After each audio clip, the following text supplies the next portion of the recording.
Hello everybody, welcome to a little reading vlog. I am going to be reading Moon Soul by Nathaniel Luscombe, and I was chosen by Ingram Spark to be one of their new influencers, I guess. I'm an influencer now. They sent me this free book. I got to choose from a selection, and this one seemed very interesting. It's actually pretty short, but it is a sci-fi book that's more of a quiet, cozier one. So here's the synopsis real quick for you. August has never been good with change and isn't sure who she is beyond her job of reading memories in the sand.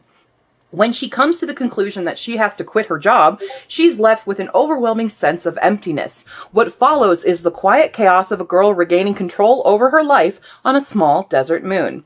Deciding to take a job in the hanging gardens of the Spire, August discovers more to life as she meets new friends, forms a different connection with her home, and faces an unexpected visitor from her past. This feels very relatable to me, as I currently also am in chaos trying to regain control of my life, so I'm hoping to relate a lot. It's kind of why I chose the book. I love this cover, though. It's gorgeous. So we're going to start reading this today. I'm about to head out to my new job orientation. I don't know if I'll be having like a break or anything to read, but this is the start of this vlog. We will start reading this today. Hello, I am on page 35 of Moon Soul. I just started reading it.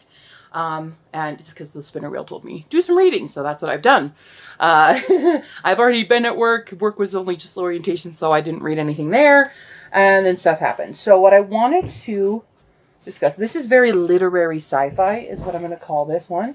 It does have, for each chapter, a little playlist of songs, which, for me, but for others that might be more appealing. I don't really listen to music anymore. Not often. So that's just a really cute thing. Here's my initial thoughts. This character is half human, half Spiran, which is the people of the planet that she lives on. And she's been basically abandoned by both her parents, even though it sounds like she got into a fight with her father and told him that she didn't need him anymore or something. I don't know. But they're both out of the picture. And she has the ability to read memories in the sand because of her half-Spiran heritage. And that's very exhausting because she's experiencing all these emotions and things through other people, and it's not her own. It's confusing her.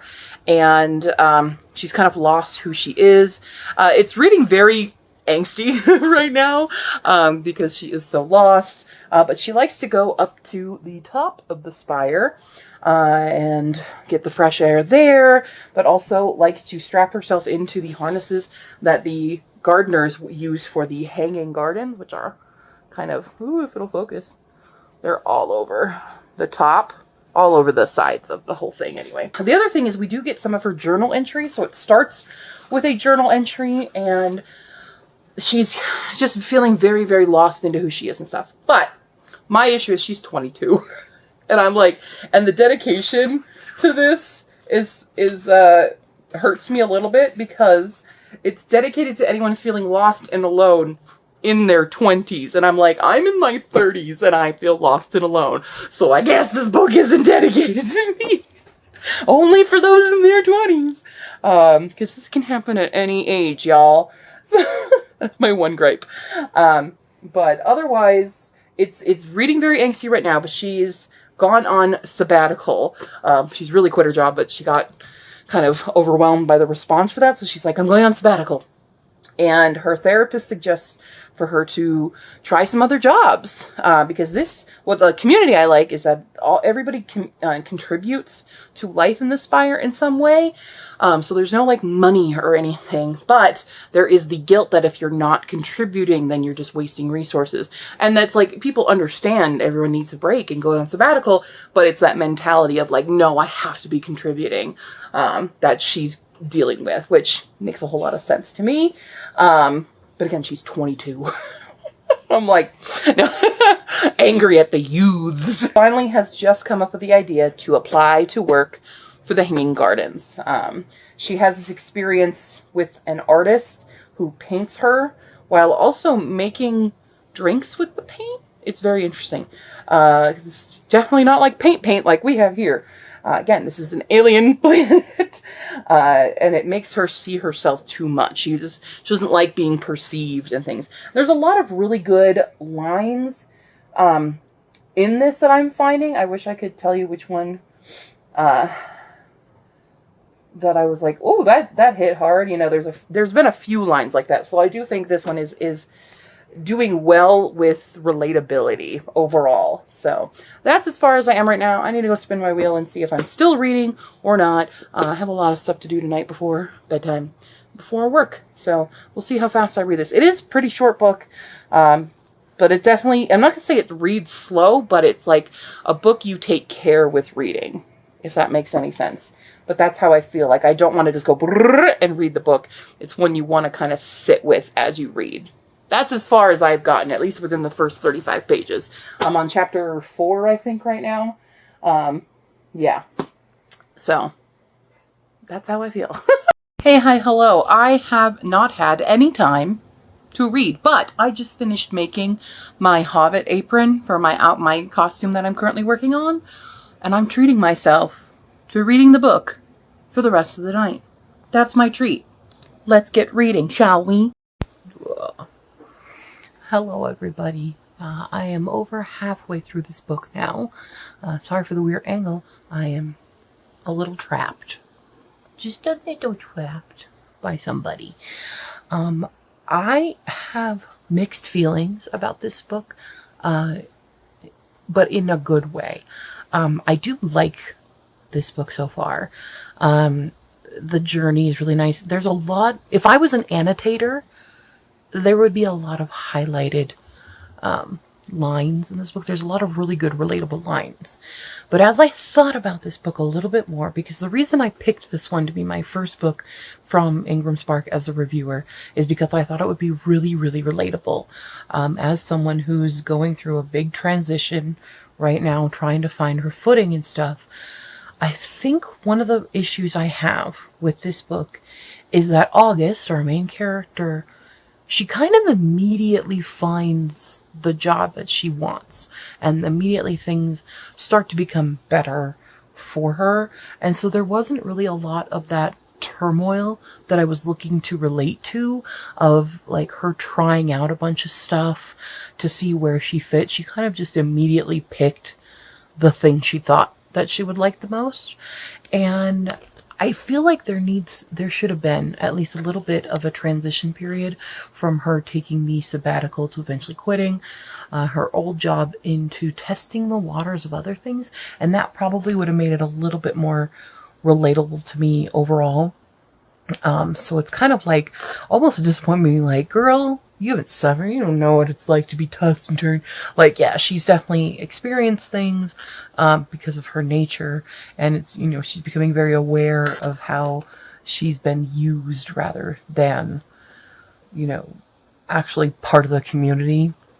There was a really good line in about how people are afraid of things, or they shun away things until it benefits them, because she was a kind of a taboo child, being half human and half Spyran, and then, oh, well, she can help them. Although I will say there's a weird continuity thing where I thought humans couldn't imprint on the sand, because it said in the beginning that this was part of the Spyran thing, is when they pass away, their memories go into the sand. Because I guess they dissolve or something. I don't know how that fully works. But in the Spyran, or the Spire that she lives in, it's all humans. There's no Spyran really there, which is why she's kind of an anomaly. So I'm like, why are these human clients there? I'm not entirely sure of that, unless I misread. I could have misread. But yeah, that's kind of my thoughts right now. Like, there's a lot of really good relatable lines. But as a character herself, I'm kind of annoyed at the fact that she didn't really have to go through an actual, like, big transition. She definitely has some transitional moments, but for me, I really wanted to relate a lot more to her specifically because of what I'm going through in my own life right now. But she just kind of, like, immediately the first thing she tries and she loves. And I'm just like, you know. So anyway, I'm going to continue to do this, because I can't even go to turn off the light or anything. So we're just gonna lay here and I'll let you know when I finish the book. Done. Okay, so after the last bit I talked to you guys about, we shifted. I have conflicted feelings. I stand with a lot of what I said earlier. The other thing that I was a little annoyed with is the fact that August meets this guy named Alex, who is a painter, right? He's an artist, and he's also a few other things, but he's mostly an artist. And they form a friendship, and he's teaching her to paint, but she's immediately good at it. And that frustrated me, because it doesn't feel like, with any of the things that she feels she needs to explore, that she struggles with any of it. Sorry, somebody just set off a firework, or it was a gunshot. Who knows? It's America.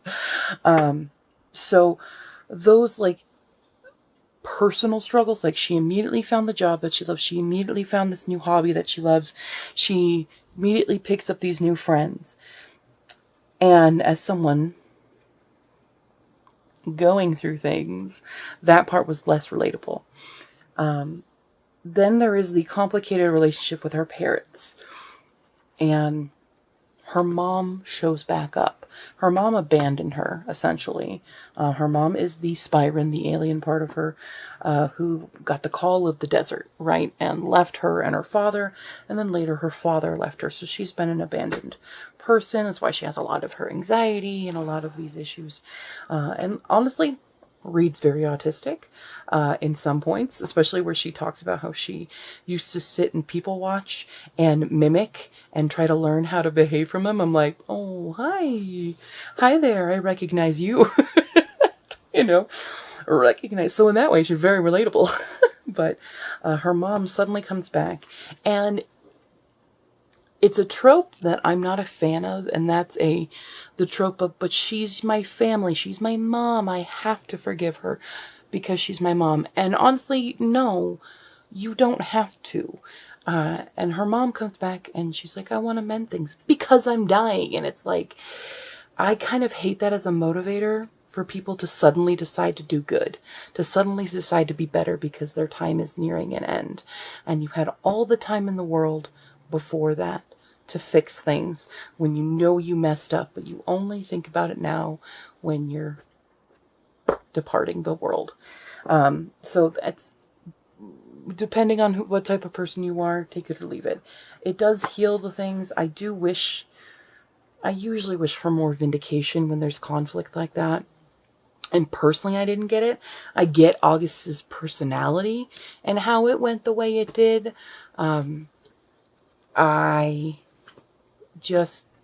That part wasn't for me. Again, I do think this book can resonate with a lot of people. I think a lot of the lines in this book are very, very relatable. And I will say I liked that there was a very subtle romance. It wasn't really a romance. It was just kind of, in the background. Very, very, very brief and not at all a big major plot. But in this book, there is also, after the epilogue, there is a letter from the author, which I read fully through, and kind of he gives his take on, like, how this book came to be and where he was in his life. Granted, he was a little baby college student writing this.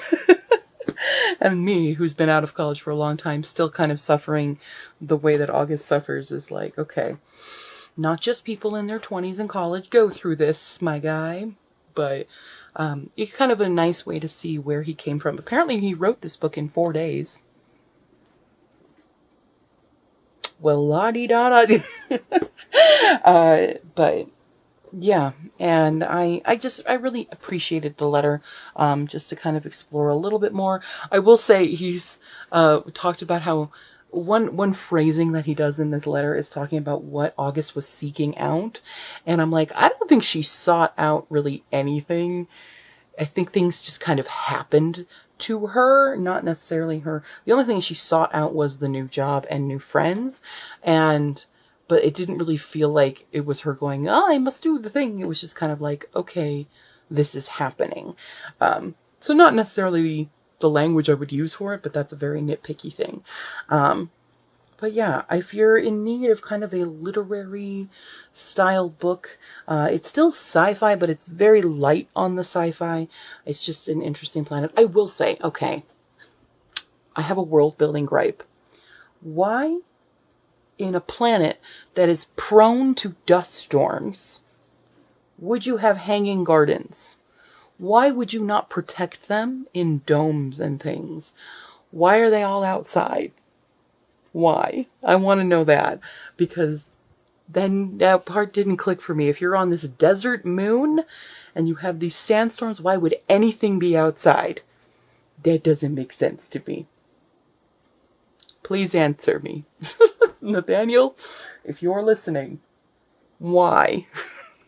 Because I do feel like because it's the Spire, it's reminding me of books that I haven't read, but I know about the show Silo, which is based on the book Wool, and there's like three other books, but I think Wool is the first one, where it's like, okay, I get the appeal of having the giant circular area and stuff, like very appealing, almost solar punk aesthetic. Like I get it, aesthetically, so much fun. Logistically, world building wise, it doesn't make sense to me. So there's two parts of my conflicting brain going, ooh, the aesthetic, and the other part going, the logic. So, all right. Well, that was my journey with Moonsoul, and that was my first book as an Ingram Spark reviewer. I'm very excited to be part of this program. I think I picked a pretty good book for the first one. I'm giving it at least 4 out of 5 stars. So it's still a very high rating, just not 5-star, because A, your dedication was mean to people who are over 20s. Not mean, but it's like, hey, some of us in our late 30s also experience this. I'm not bitter about that. It's fine.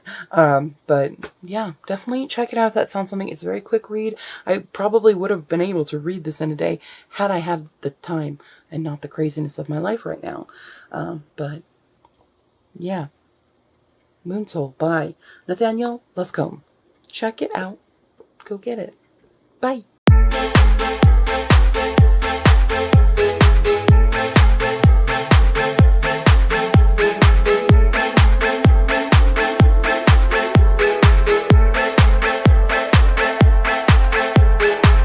Oh, hi, Pipe. Hi.